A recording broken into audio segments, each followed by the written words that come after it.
Азам, как ты, брат, нормально все? Yeah. Фирменная двоечка.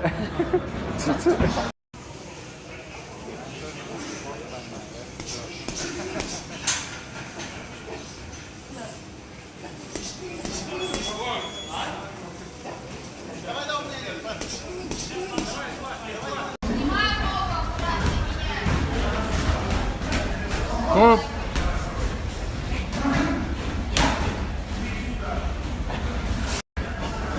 Хоп.